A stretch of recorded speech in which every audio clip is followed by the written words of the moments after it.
law of self-defense content you are about to enjoy is presented for general educational purposes only. It does not constitute legal advice. If you are in need of legal advice, consult competent legal counsel in the relevant jurisdiction. Come on in, everybody. Come on in. Welcome to the Law of Self-Defense News and Q&A show for January 21st, 2021. Come on in. If you're watching this live on social media, Facebook, elsewhere, please feel free to comment your city and state. That helps provide me with some geographic context. If you could like and share or whatever is appropriate on the particular social media platform you happen to be using, please feel free to do that as well.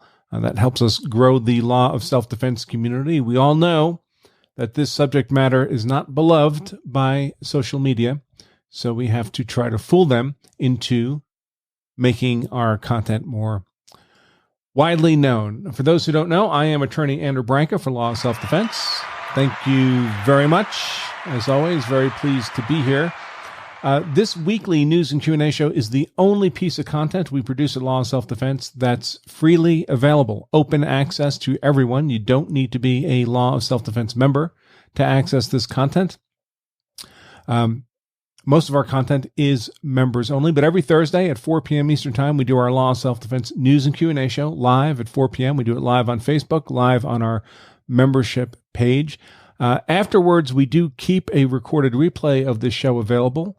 So if you can't make the live show, you can catch the recorded replay on both Facebook and the lawofselfdefense.com blog, which is simply lawofselfdefense.com/blog.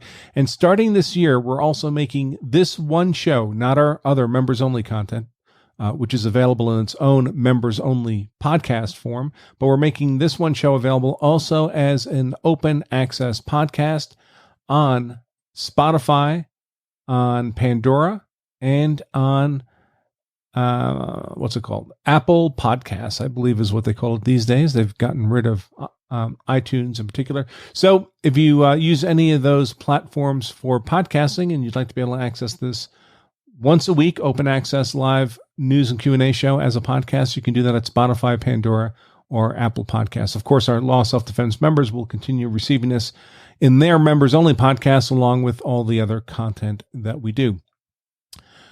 So, of course, as the show suggests, it's the news and Q&A show. So we cover use of force news events and then questions that have been sent in to us.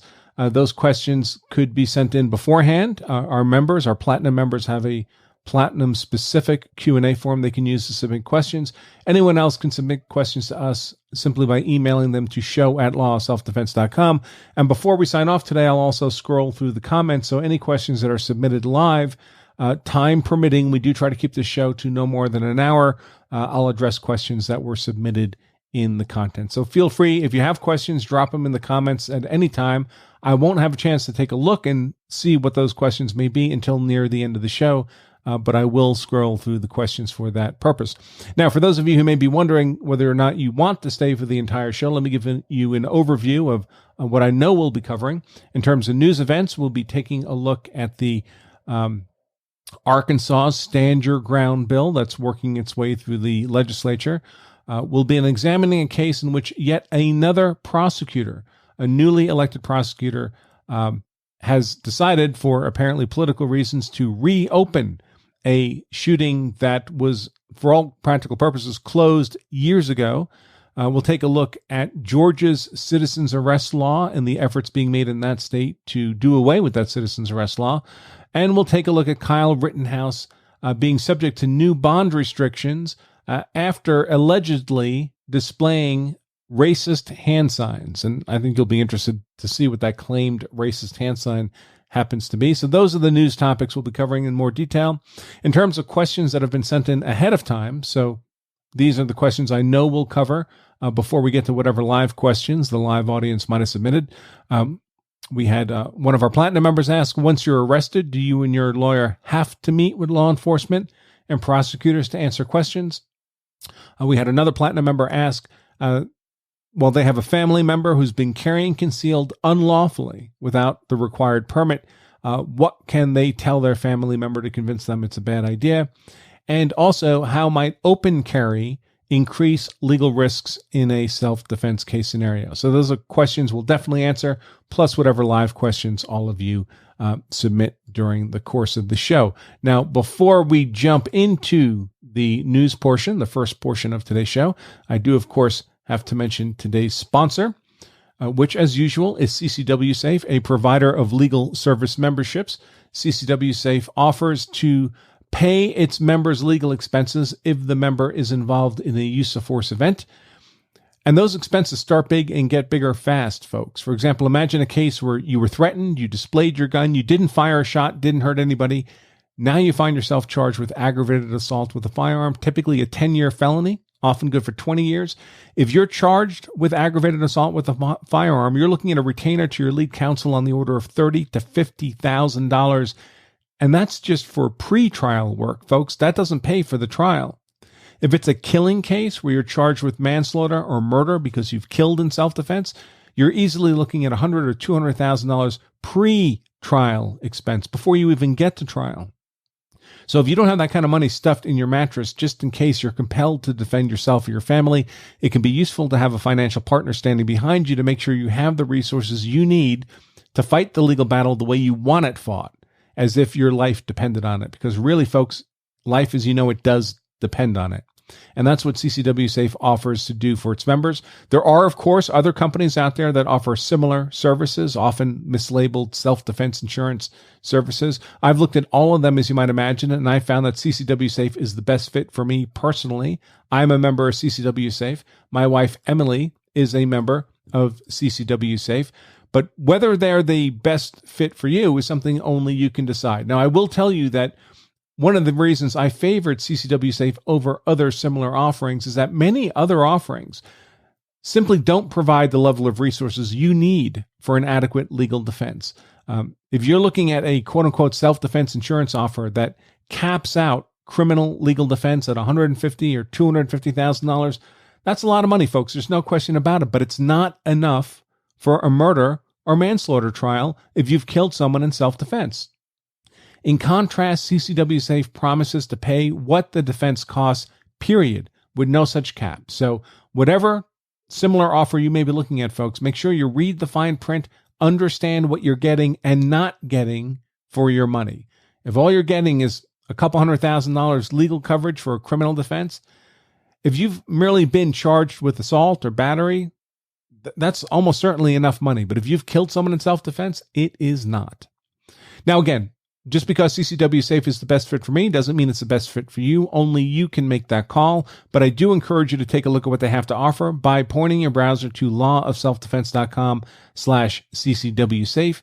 And if you do decide to become a member of CCW Safe, you can save 10% off your membership at that URL, lawofselfdefense.com/CCW Safe, using the discount code LOSD10. That's LOSD for Law of Self-Defense and the number 10. Okay, with that out of the way, let's jump into our news items that we want to cover with all of you today. The first is the Arkansas Stand Your Ground bill. It successfully cleared the state Senate in Arkansas. 27-7 was the vote, so not even close, overwhelmingly in favor of Stand Your Ground. This would make Arkansas, and many people I'm sure are shocked that Arkansas is not already a Stand Your Ground state, but Arkansas was still among the minority of Stand Your Ground states.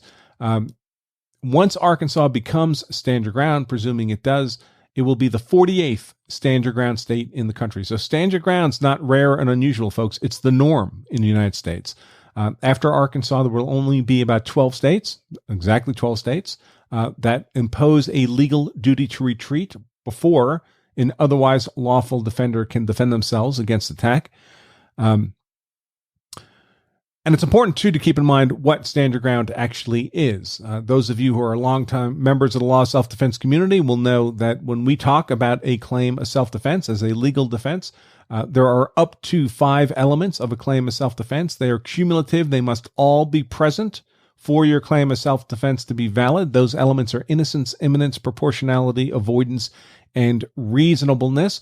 Obviously, we don't have time in the context of today's show to go through all of those in detail. We do have an entirely free infographic that I do encourage you to download that provides a brief explanation of each of these 5 elements, because if you do not understand these 5 elements, folks, you can't possibly understand how self-defense law works or doesn't work. These are the fundamental building blocks of any claim of self-defense, no matter what state you're in. And the infographics entirely free, folks. It doesn't cost a penny. It's just a PDF download. And you can get that at lawofselfdefense.com/elements. Again, it's free. So when I talk about the elements of self-defense, if you don't know what I'm talking about, you need this infographic at the very least. Again, it's at lawofselfdefense.com/elements.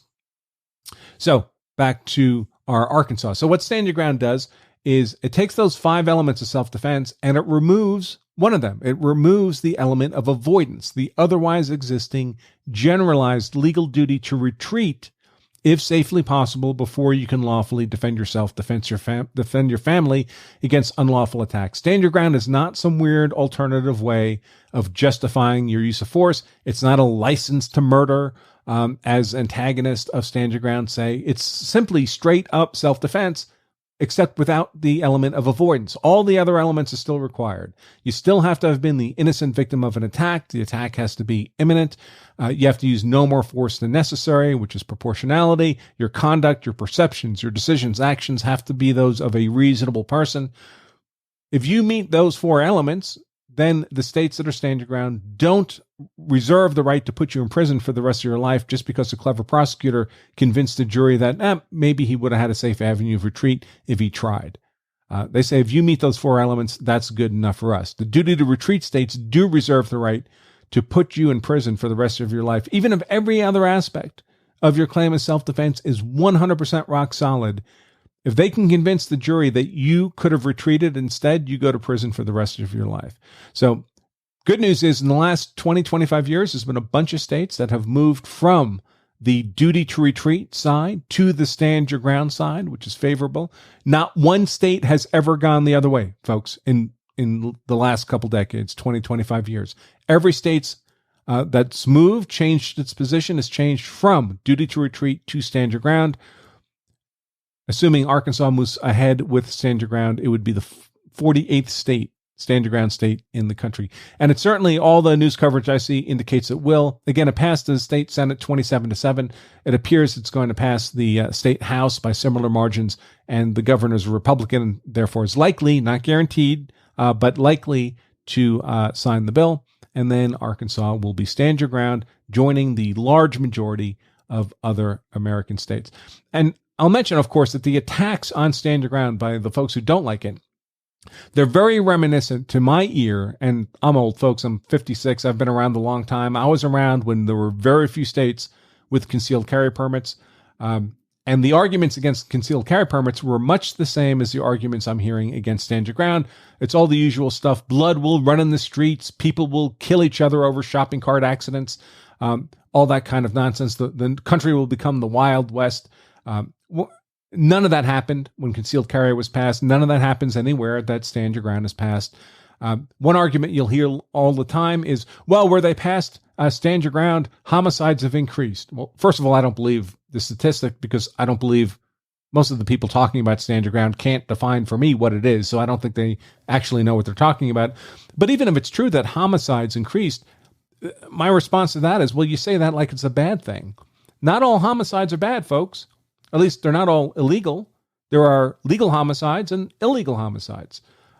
If the number of illegal homicides goes up, that's bad. But they're not claiming that. They're merely claiming homicides go up. If a intended rape victim kills her rapist rather than gets raped, guess what, folks? That's an extra homicide. But it's a legal homicide. If a homeowner facing a home invasion by armed intruders kills those home invaders, guess what? That's more homicides. Homicides went up.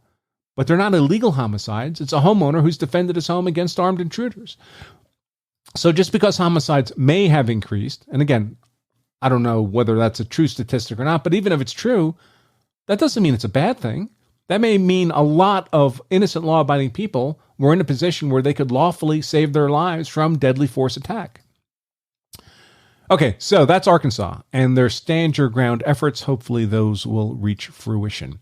The other news item, another news item I wanted to touch upon was I'm seeing this as a pattern across the country. A new district attorney gets elected in a district. often campaigning, so this is political, explicitly political, campaigning on the promise to reopen some high-profile homicide case that occurred in the jurisdiction years earlier. And this happened with the Michael Brown case in Ferguson. Michael Brown, the hands up, don't shoot hoax case, where he was shot by Officer Darren Wilson. Perfectly lawful shoot. The grand jury refused to indict. Barack Obama and Eric Holder's Department of Justice refused to bring any kind of civil rights charges. No one was able to find anything unlawful about that shooting. But there was just this past year, there was a newly elected prosecutor in Ferguson, and he ran on reopening that case, the Michael Brown case. And sure enough, he got elected. Sure enough, he reopened the case. And a few weeks later, he reclosed the case because the evidence didn't change, folks, and the law didn't change. There was nothing unlawful about what Officer Darren Wilson did. Michael Brown made that happen. Well, now we have a newly elected district attorney in New Orleans Parish in particular, and he ran for that position as district attorney, promising to reopen a homicide case, a high-profile homicide case that occurred there in 2013. It involved a homeowner, Merritt Landry, who was in his home, heard a noise out in his driveway, and I don't know if you've never been to New Orleans, there's a lot of small houses that have these little tiny driveways right in front of the front door, and the entire small lot, usually these are tiny little lots, this one was in particular, is fenced in. So right up from the sidewalk in, it's a fenced-in space. And there's obviously a lot of crime, a lot of property crime, a lot of personal crime. In New Orleans, it's one of the most violent cities in the country. So homeowners do this to delineate their property, right? So you can't accidentally come across someone's property. You have to climb the fence to get in. And that's what Merritt Landry's property was like. He heard a noise out in his driveway at night. It's dark. He opens up his front door to see what's going on. He sees someone approaching him in the darkness. Now, behind Merritt Landry, it's not just him. He's in his doorway. So if this person coming at him gets past him, he's in Merritt Landry's house. Behind Merritt Landry is his wife, are his children. Merritt Landry perceives something in this other person's hand. The other person does not respond to commands to stop, and Merritt Landry fires a single shot, and he ends up shooting 14-year-old Marshall Coulter in the head as Coulter was approaching him within his locked yard, keep in mind. And certainly, folks, this would be within the curtilage of the home. In other words, the area immediately around the home that's part of the normal day-to-day use of the home. It's treated the same as inside the four walls of the house. Now, of course, this created a tumult because Merritt Landry was white. Marshall Coulter was black and 14 years old. But the circumstances didn't look particularly good for a prosecution. And then video emerged of Marshall Coulter being videotaped breaking into other homes. And even his friends and family were interviewed and gave statements to the effect that, well, this is what 14-year-old Marshall Coulter does. This is his profession. He's a burglar, a thief of property. So no one was shocked that he had been engaged in this activity. So that was all resolved without a prosecution of Merritt Landry. This all happened in 2013, folks. So we're talking 7 years ago now, 8 years ago now in 2021. And this newly elected prosecutor has decided that he's going to reopen that case. Now, I expect this to go much the same as with the reopening of the Michael Brown case. I expect they'll open up the case, look at the facts, look at the evidence, look at the law, and determine that, well, there's nothing to be done here. In any case, the promise to reopen the case achieved its intended end, right? It got this guy elected to the DA's position. So it served its purpose. I expect he'll drop it.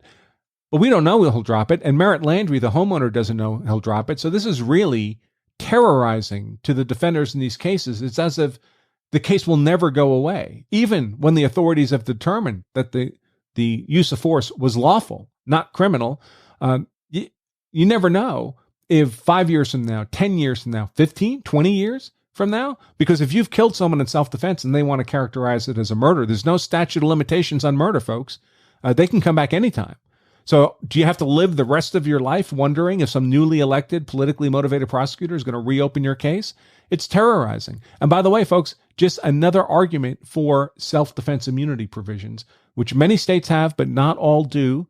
At least with self-defense immunity provisions, you have the opportunity to go to court, get the issue of whether or not the use of force was lawful adjudicated in a relatively inexpensive and timely fashion in the hearing before a judge, and get granted that immunity if the judge determines, usually by a preponderance of the evidence, that your use of force was lawful.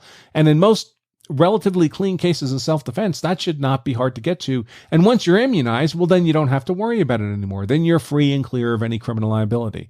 But if your jurisdiction does not have self-defense immunity laws, folks, it could be years, decades later that they come back to try to get you for a homicide committed in what has all that time been deemed to be lawful self-defense. Another news items, Georgia's citizens arrest law on the chopping block. I've mentioned this before, but it continues to be in the news and it seems to be gaining traction.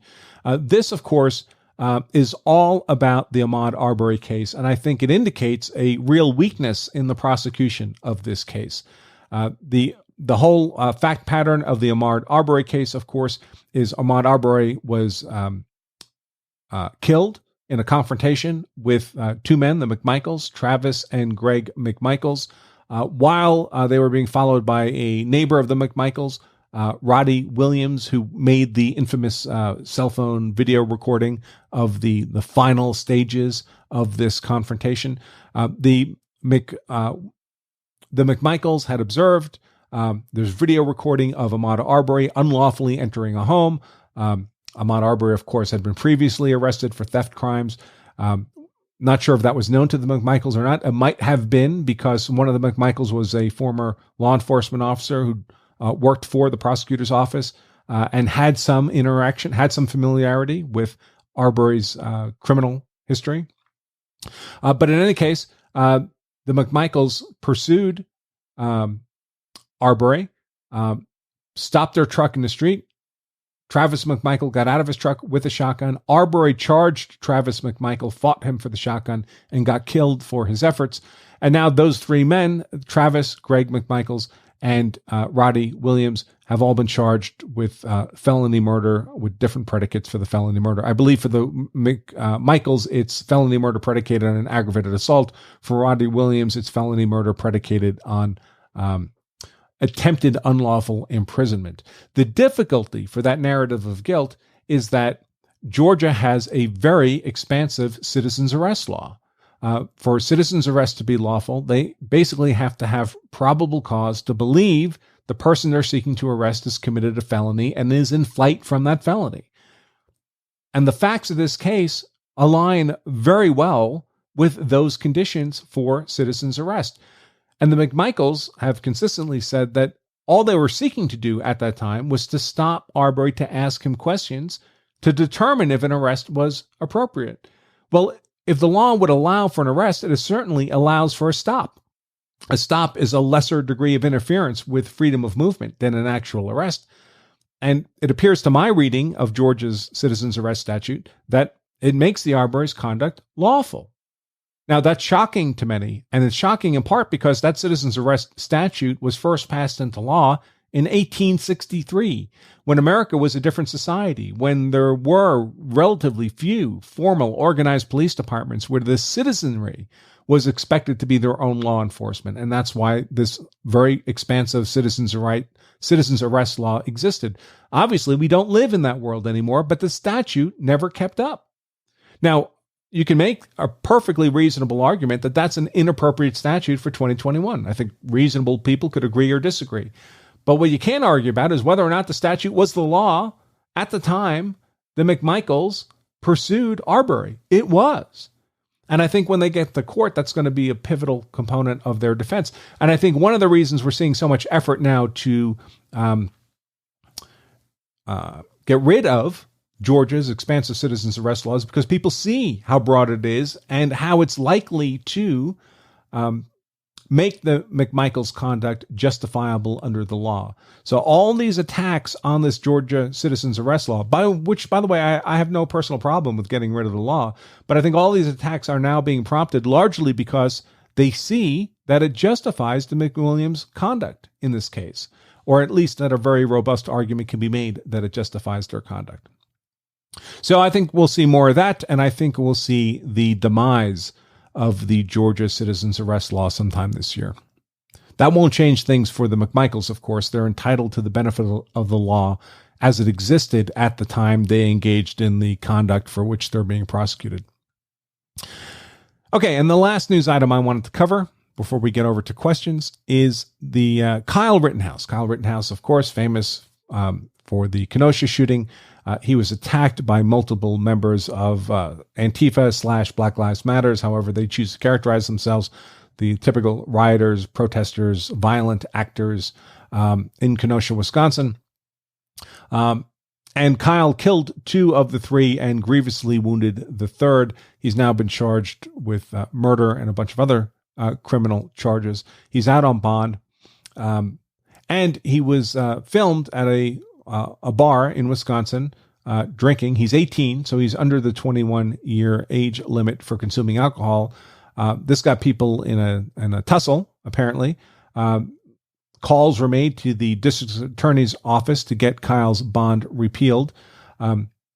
Unfortunately for them, under Wisconsin law, apparently it's legal for an 18-year-old like Kyle to consume alcoholic beverages in a bar if they're in the company of a parent, and Kyle was in this case. Nevertheless, obviously there was public pressure by the Get Kyle contingent out there, put political pressure on the prosecutor. Prosecutor dragged Kyle back into court, and he did get some additional bond restrictions placed on Kyle. Those restrictions are basically, you can't drink alcohol, you can't go to a bar.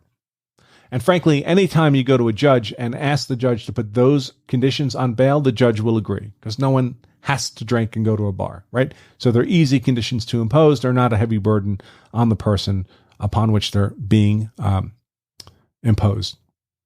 But one of the rationales the prosecutor made for this change in bond restrictions was not just that Kyle was in a bar having a beer with his mom.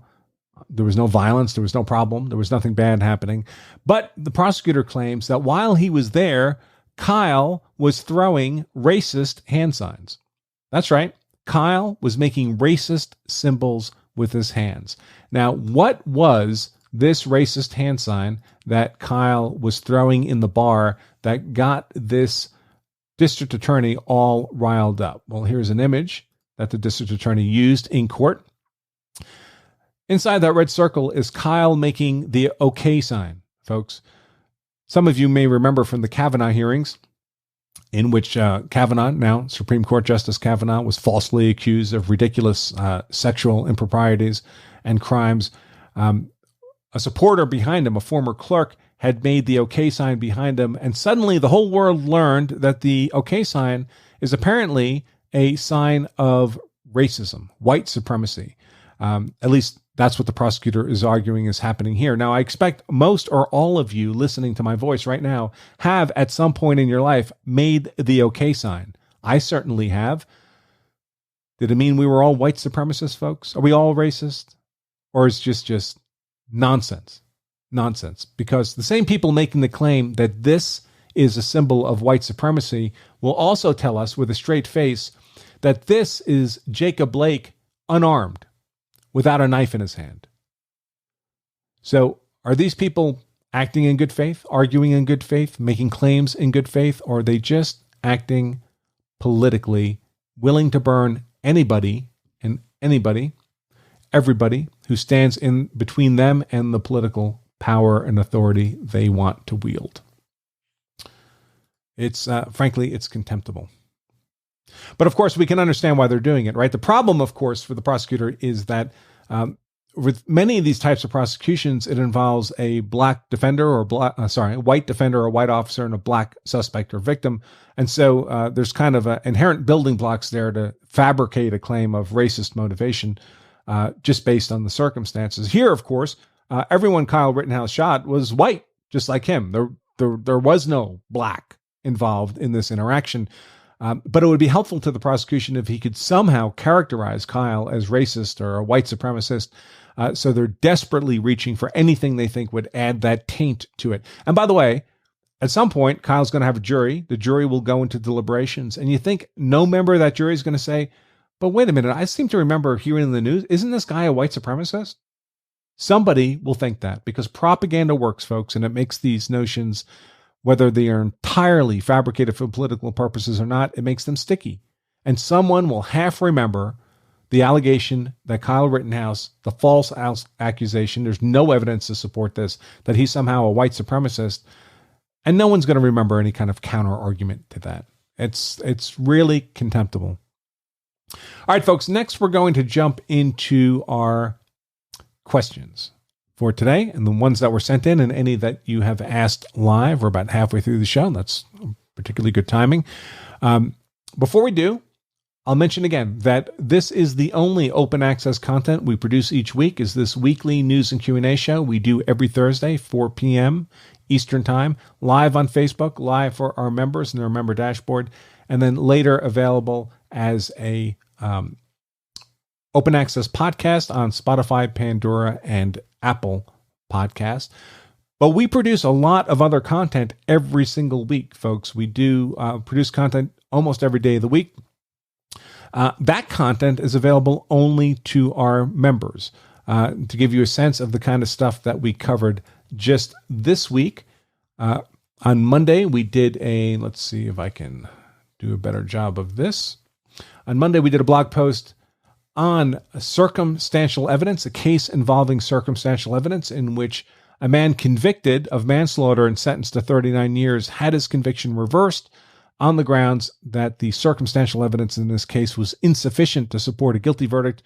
And we talk about how sometimes circumstantial evidence is enough for a guilty verdict and sometimes it's not, and what the difference is between those kinds of cases. On Tuesday, we did a blog post, and all this content, folks, is available as a written blog post with links to relevant law, cases, statutes, jury instructions, also as video content, if you're watching this, same way as this show is, and as podcast content in our members-only podcast. But on Tuesday, we did content on when self-defense immunity is no shield. I'm a huge fan of self-defense immunity laws. I think they're more important even than stand your ground, but they need to be properly designed.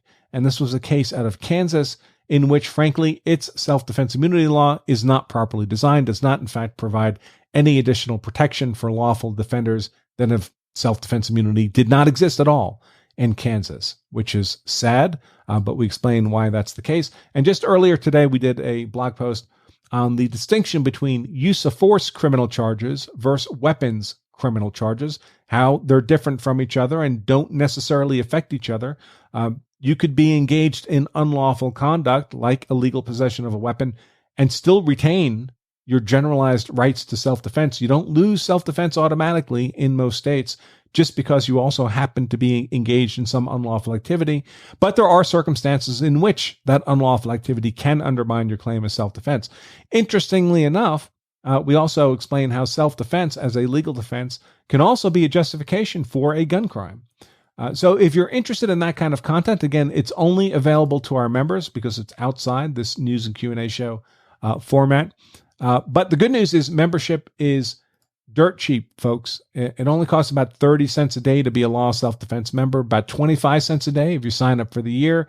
And even better, you can try it out for very little cost. We have a trial membership for law self-defense that is only 99 cents for a 2-week trial membership. And if you decide you don't like it and want your money back, we'll refund 200% of your money, folks. So 2 times 99 cents, it's not a fortune, but let's face it, you didn't pay a lot to try it out. So I'd encourage you to give that a consideration. lawofselfdefense.com/trial. Sign up for 2 weeks, 99 cents. You instantly get all the access that our longest standing member would get to our content, not restricted in any way. So it gives you a good opportunity to get a sense of what we produce on a regular basis outside of this open access news and Q&A show. All right, folks, so let's take a look now at the questions that were sent in. Gary, he's a Platinum Law of Self-Defense member, and he asks, once arrested, do you and your attorney have to meet with law enforcement or the prosecutor to answer questions about the crime or to hear what evidence they have against you? The short answer is no, you don't. You don't have to say a word to prosecutors or law enforcement. You should definitely not be doing that, at least off scene. Once you've dealt with interacting with law enforcement at the scene, you should definitely not be speaking with detectives. You should not be speaking with prosecutors without your lawyer present. But even with your lawyer present, you may not want to be speaking to them. Now, this is where you really have to rely on the expertise and competence of your defense counsel to advise you on what to say, if to say anything at all, under what circumstances.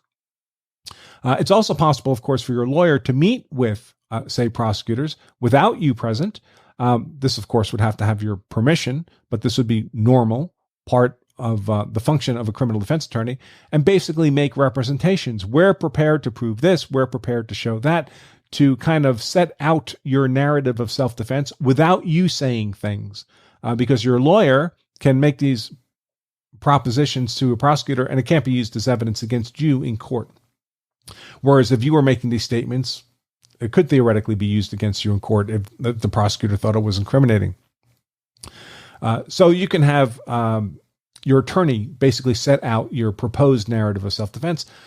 And if your attorney believes that there's a possibility of coming to an accommodation other than going to trial, that would be a reasonable thing to do. If your attorney feels strongly about that, then it may be beneficial to have you, in the company of your attorney, talk with law enforcement, talk with prosecutors present so they can hear it in your voice. The cleaner your narrative of self-defense, the more likely that would be beneficial to you. Of course, if you have a really messed up narrative of self-defense, your attorney's going to lock everything down as hard as possible.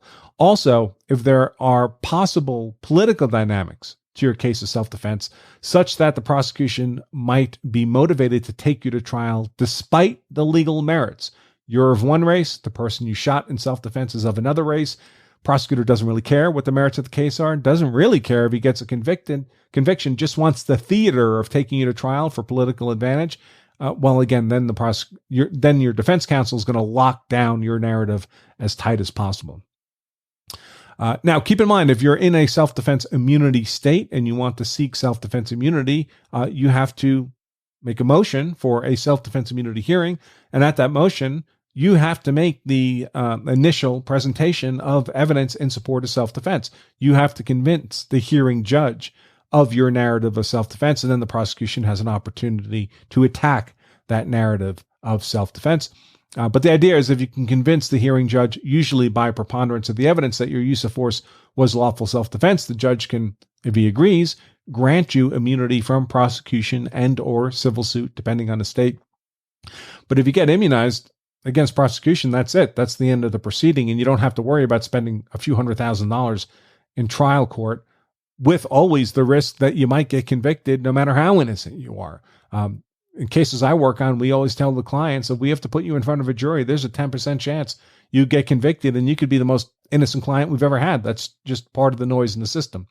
So if you have the option to seek self-defense immunity, you can avoid those risks and costs if your lawyer thinks it's a good idea. It's not always prudent to be in a position where, because when you seek self-defense immunity, you are basically disclosing your defense strategy for the prosecutor before the trial, before you have to, before the prosecution has rested during the trial.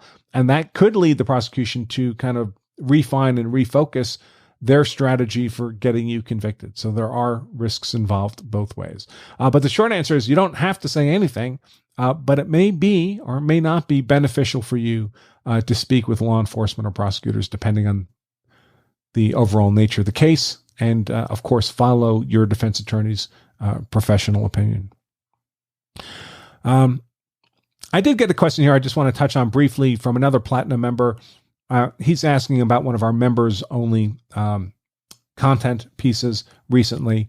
And he said, well, you addressed these issues in that content, but there's these other issues, legal issues, that you could have talked about that you didn't talk about. Why didn't you talk about those other legal issues? And the answer, folks, is in any content we produce, we have to have some constraints around the content, or every case would be a 500-page blog post. And we just don't have time to do that. So any case that comes across our desk, whether it's a court decision or a news event, and we do our legal analysis on it, we try to hit the handful of most interesting, most compelling legal issues in that case.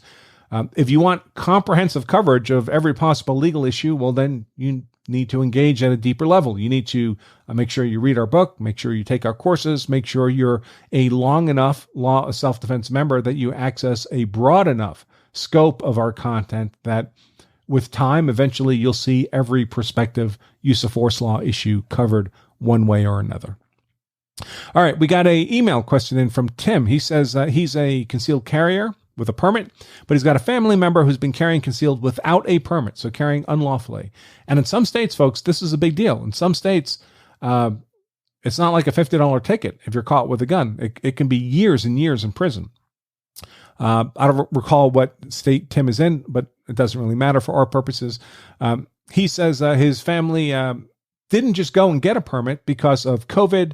Things are shut down. The process in his state for getting a permit is basically on hold.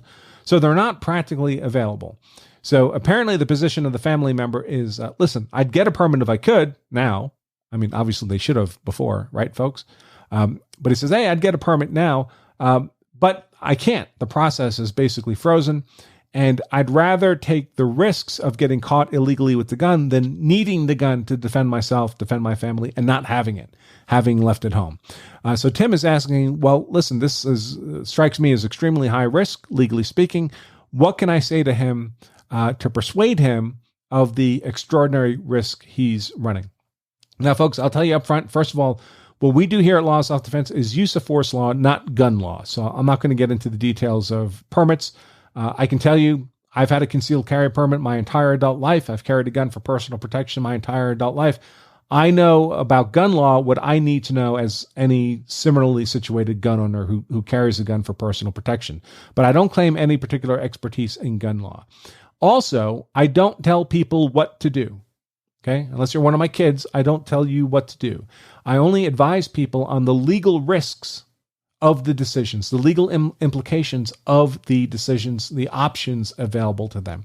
So with this family member, that family member, Tim's family member, perceived the options as being stay within the law and don't carry a gun on my person and hope I won't need it, or carry the gun unlawfully and run the legal risk that I'll be caught carrying a gun unlawfully, and the legal repercussions can be serious. Unfortunately, I can't tell Tim's family member what to do. Those are really the two options. Those are the two scenarios.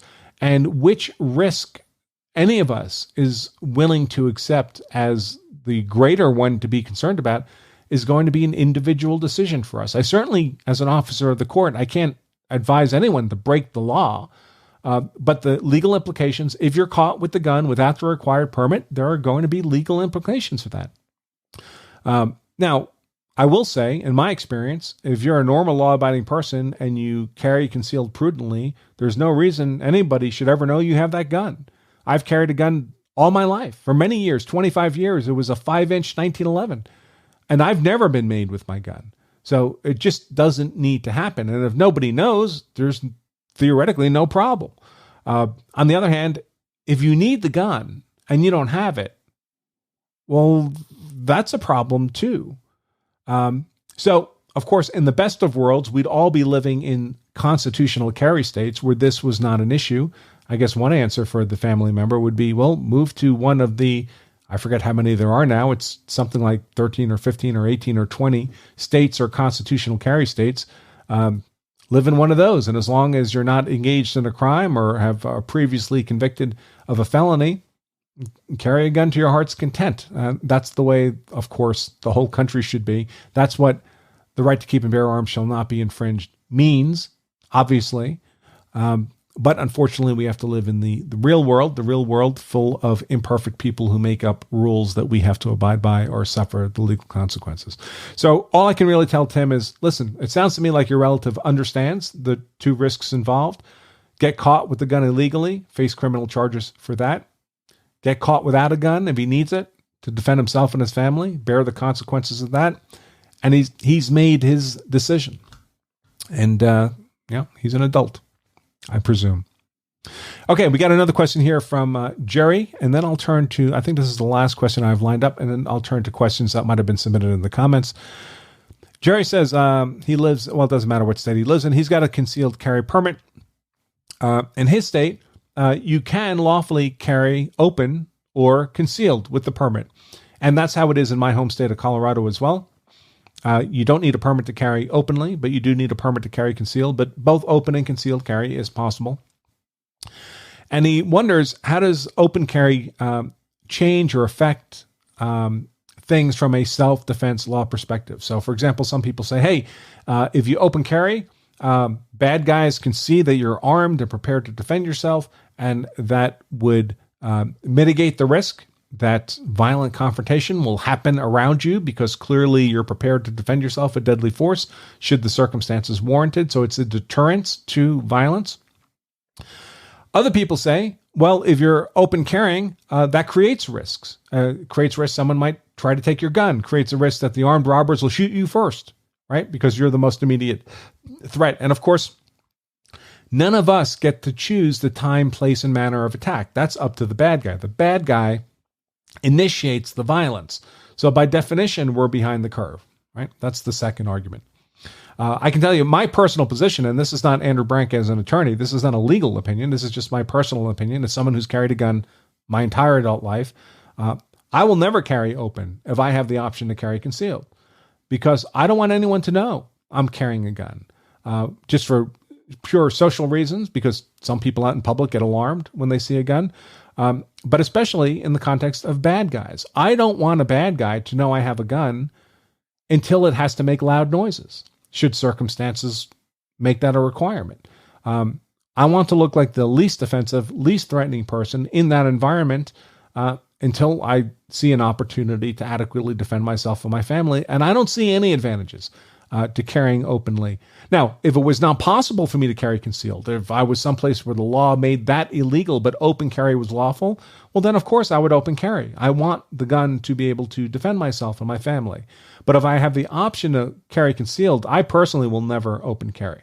Now, let's get back to the legal issue. So what might be some legal complications of open carrying, assuming, of course, it's legal in terms of a weapons possession charge? Well, one obvious concern is, there are lunatics out there who look for confrontations, we've seen them especially during this COVID era, right? They don't like the way you're wearing a mask or you're not wearing a mask or whatever the case might be. They start filming you and shouting. They're looking to create a confrontation. They see your Trump hat. They don't like that, whatever. They're looking to engage you in a confrontation. If you're carrying concealed, they don't know you have a gun. So they can't make up some false story about what you did with your gun because they don't know it exists. But if you're open carrying and they know there's a gun on your person, you think they would hesitate? Lunatics like this would hesitate to call the police and say, hey, he drew that gun and pointed it at me? Do you trust them not to make a claim like that? Remember, they're lunatics. By definition, they're looking for confrontation. So I would be strongly disinclined to open carry a gun, in part for the reasons I've already discussed. It might make you the first target, but also because it provides a platform for a false narrative that you use that gun inappropriately, perhaps unlawfully. Now, if you drew that gun and pointed it at someone without the conditions for that threat of force being met, that's aggravated assault with a firearm. And in most states, that's good for 10 years, sometimes 20 years in prison. So it's a very serious felony charge. I don't want to give someone else the opportunity to make that charge against me falsely merely because they happen to observe that I have a gun on my person.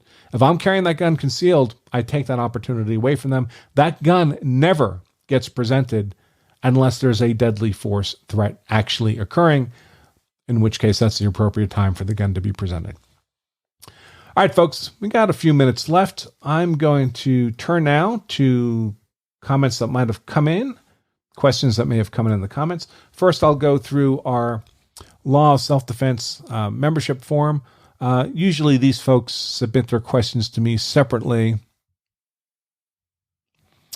Scott asks a good question. Will Arkansas be a soft or hard stand your ground? Scott, I do not know the answer to that question, but I'm going to make a note of it.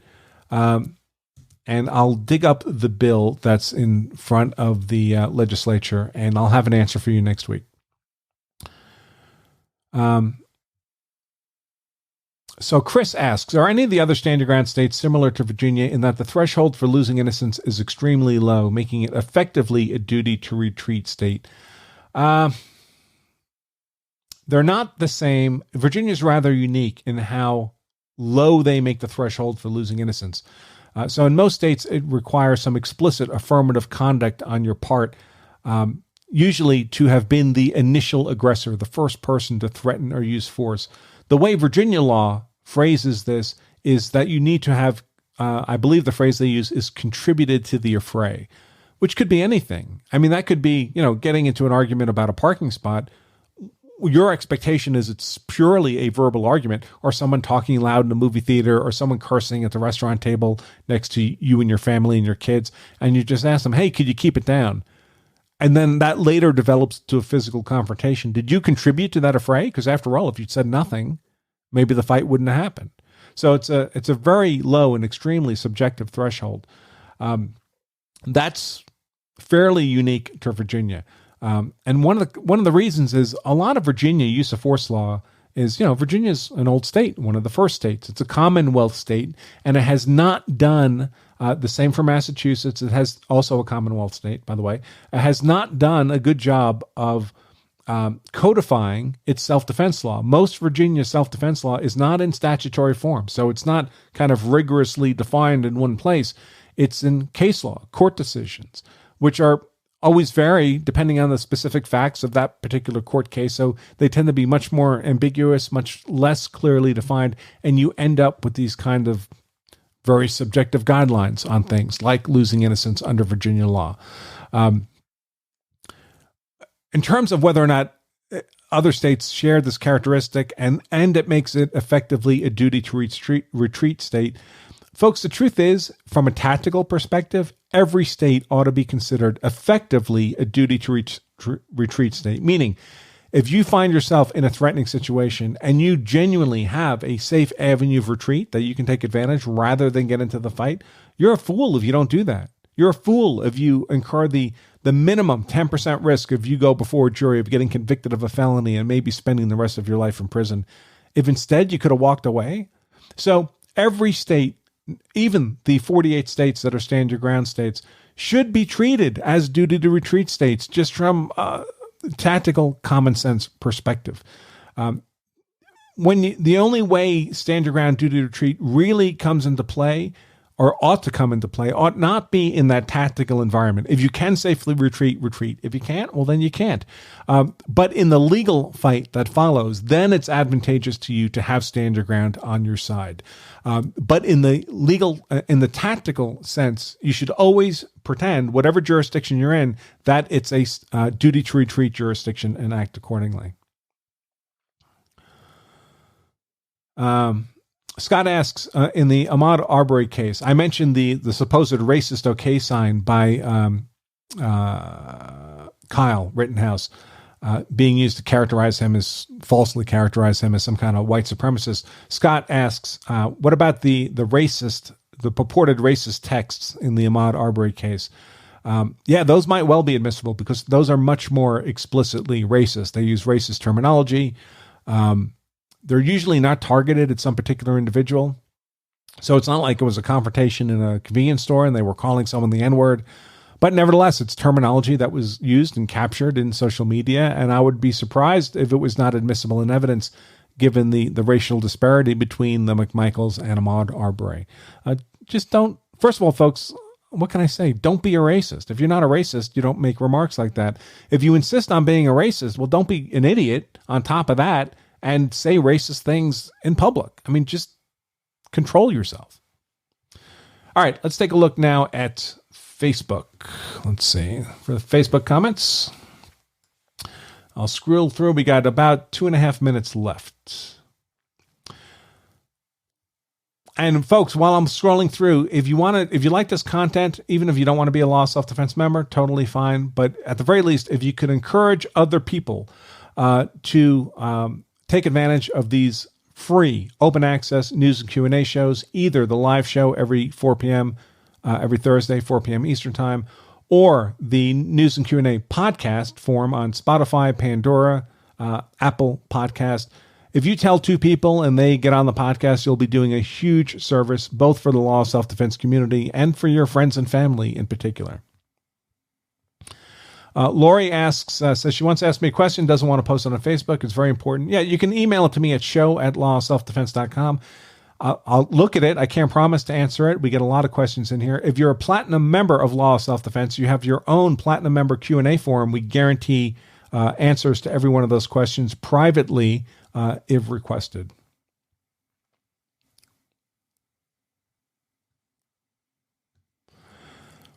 Boris asks about the Ahmaud Arbery case. Maybe Ahmaud Arbery, he's basically saying, didn't know it was legal for the McMichaels. From Ahmaud Arbery's case, he was being aggressed by two guys armed with guns.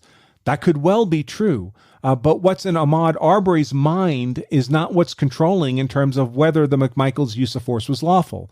What counts in terms of whether the McMichaels' use of force was lawful is what the law allows them to do and whether that's consistent with their actual intent. If that's true, it doesn't matter what Ahmaud Arbery was thinking. The solution to that problem is to change the Georgia citizens arrest law so this circumstance is not created.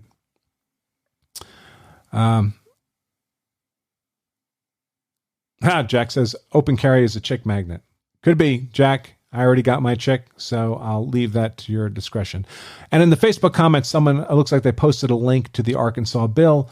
Let's see if I can open that up real quick and answer that question now. Let's see. On whether, the question is whether or not stand your ground will be hard stand your ground or soft stand your ground in Arkansas. All right. Well, a quick review of that statute.